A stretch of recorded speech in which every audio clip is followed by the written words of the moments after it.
Dating Supreme Court Senior Associate Justice Antonio Carpio.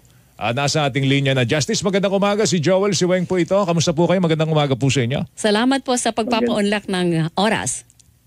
Magandang umaga rin sa inyo. Opo. Good morning, sir. Sa mga tagapakinig natin. Yes, sir. Justice, yung bang sinasabi kasi ni Justice Weng na hinug na mag-file tayo ulit ng panibagong kaso. Ito bang sinasabi po ninyong panibagong kaso na ifa-file po natin, ito po yung para sa forma ng second arbitration case?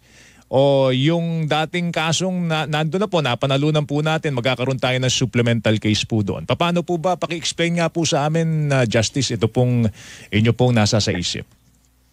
Well, the next arbitration case na we are recommending is for the following purposes. One, to sue China for damages kasi sinira nila yung Skoda Shoal at saka Rosal Reef. That is within our exclusive economic zone.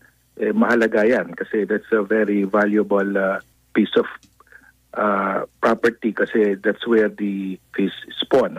Pag wala tayong Atoll Reef, wala tayong reef dyan sa South China Sea, walang isda tayong mahanap dyan. Wala tayong pwedeng kukunin na isda. So, we will demand damages kasi sinira nila eh.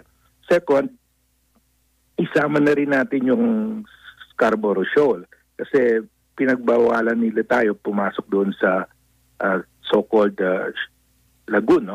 Pero yung lagoon na yon, territorial sea din ng ng Scarborough Shoal. So dapat that's a common fishing ground. So ang hingi natin sa tribunal, they will specify kung ano yung ground rules kasi pag common fishing ground, kailangan may ground rules. Ilang tonelada na isda ang kukunin ng isang bansa, Hindi naman pwede ubusin ng isang bansa yan. Kailangan sustainable fishing.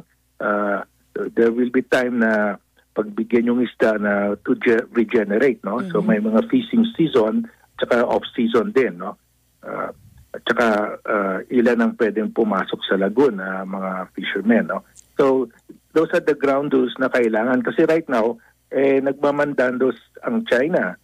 Common yun Hindi pwede na magmamandandos sila kasi equal tayo, tatlong bansa, equal yan sa fishing rights, traditional fishing rights. China, Philippines, and Vietnam. Dapat yung tatlo mag-agree kung ano yung common ground rules, At saka the other thing na gagawin natin, mag-joint patrol tayo diyan sa Sabina Shoal, sa Skoda Shoal at saka sa Rosal Reef kasi pag hindi natin bantayan yan, papasok yung mga maritime militia at magtatayo sila ng panibagong isla dyan. So, constant presence. So, tatlo yun, o dalawa. We will file an arbitration case, sama na lahat natin. So, second, mag-joint patrol tayo with the US, other like-minded states. Saka third, dapat bantayan natin yung Skoda Shoal at saka Rosal Reef. 24 hours a day tayo muna dyan, habang this is happening. Kasi ang talagang intention ng China, the purpose of China, magkaroon ng outpost malapit sa Reed Bank. Kasi itong Skoda Shoal at saka Rosal Reef, ito yung mga shoal na pinakamalapit sa Reed Bank. Yung Reed Bank medyo malalim yun Pero yung Skoda Shoal at saka Rosal Reef, reef yan, pwede mo lagyan ng artificial island yan, patungan ng artificial island, katulad na ginawa ng China sa main Spratlys, So, yun ang intention nila, magkaroon ng outpost para hintuin tayo na i-develop yung Reed Bank as a gas field. So, yun yung Justice, intention nila. Ang iniisip lang namin kasi anong magiging diferensya nitong ikalawang arbitration case? Yung una nga na napanalunan natin, hindi naman tayo pinansin, naging masidi pa nga ho sila sa kanilang pangangamkam sa ating mga teritoryo. With the second arbitration case, what difference would it make? Well, yung second arbitration case, we will demand damages. Kasi dun sa first, hindi tayo nag-demand ng damages. We will now demand damages kasi ang mga mangingisda natin were deprived of their livelihood, no? Kasi bumaba yung fish catch nila from, let's say, 1 ton, naging 50% lower. Sabi nila, 50% lower daw because yung mga Chinese nangingisda dyan, atin yan, exclusive natin yan. At saka yung first arbitration, kahit na sinasabi ng China na void yan, nag-announce, nag-press con si Wu Shikun, yung guru nila on the South China Sea, na the arbitral award has a negative impact on China that can never be erased. Yung sinasabi lang nila na null and void. Pero alam nila, lahat na bansa sa mundo are rallying behind the arbitral award.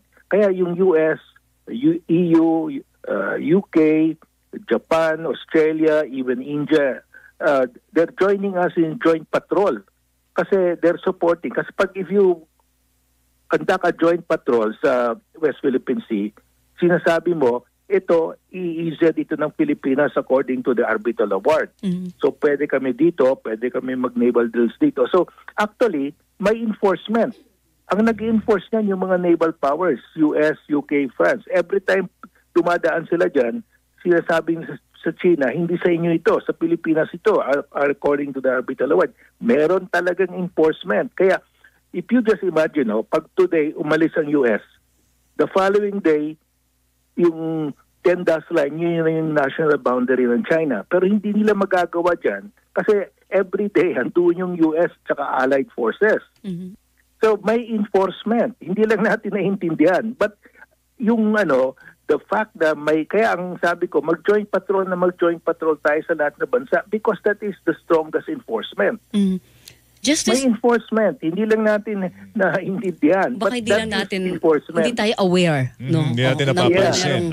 Na mayroong nangyayari talagang enforcement. Justice, doon sa paghangad po natin, maghahabol natin ng danyos para dito sa second arbitration case. Paano yung proof natin doon, lalo na doon sa pagkasira ng Escoda at saka ng Rosul Reef?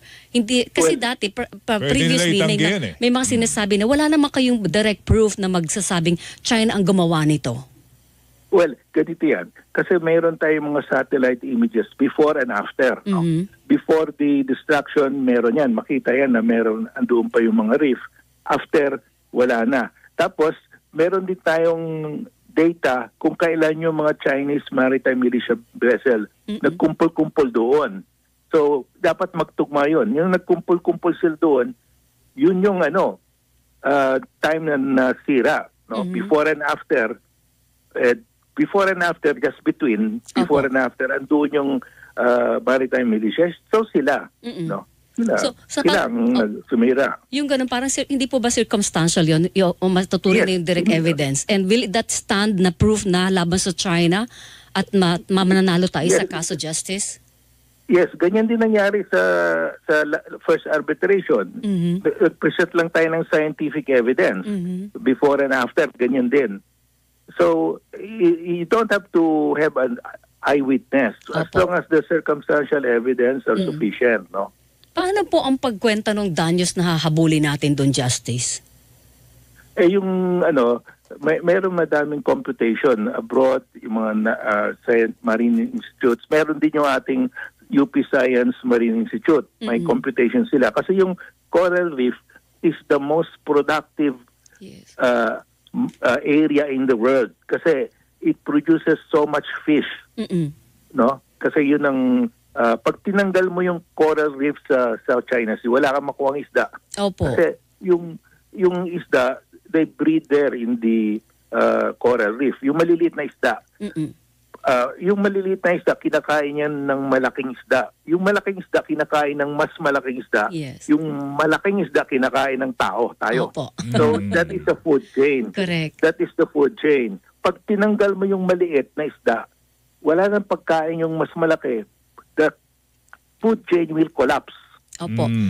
Okay. So, pag nag-collapse yun, wala ka makuhang isda. Oo. So, dapat pala yung, Justice, ang paghabol natin doon parang din perspective. Ibig sabihin, sinira mo yung coral reef namin. Hindi na matatawan ng isda, hindi na mababantayan, mababahayan ng isda. And for so many years, o baka habang buhay ng patay yung corals na tinabunan ninyo ng dead corals, dapat yung patong-patong compounded ng taon na hindi siya nagpo-produce, hindi po ba? Doon sa danyos na habulin natin. Yes, tama yon. Tsaka Kasi yung century coral yan. reef, it takes centuries to grow. Correct. Talagang millions of years yan. Sabi nila 300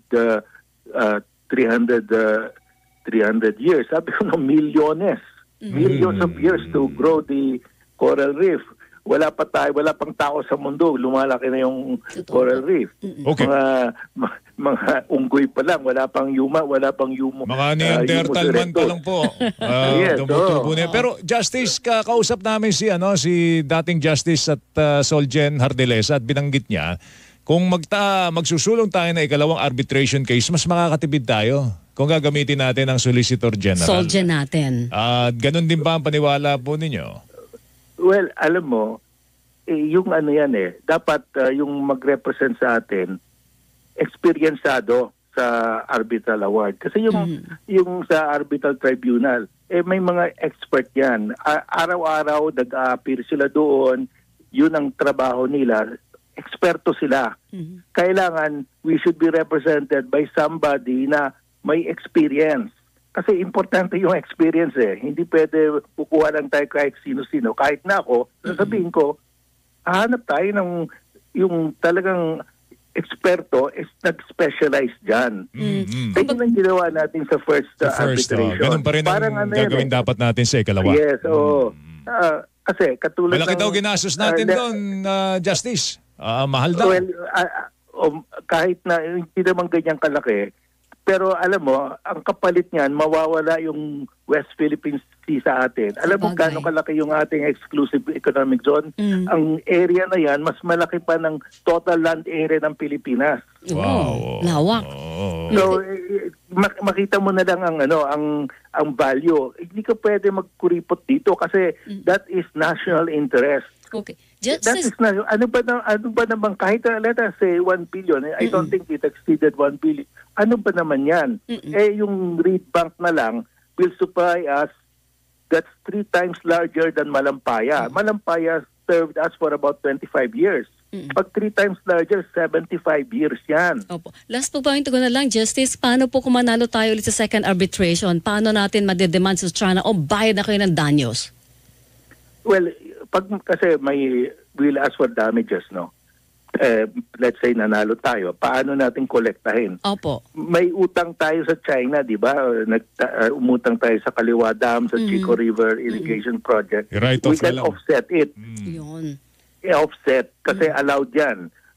When you are both a creditor and debtor of each other, pwede mag-offsetting. Okay, and hindi sila pwedeng mag-object doon. We can just write it off. Sila, they can sue us, pero yun ang depends natin. May utang kami sa iyo, may utang ka sa amin, they offset yan. Tawag yan legal offsetting, legal compensation. Lintik lang, walang gante, Justice. Justice, salamat sa oras mo. Mag-iingat ka. Thank you. Good morning to you. Okay, sige. Good morning, sir. Supreme Court Retired Senior Associate Justice Antonio Carpio, mga kapuso.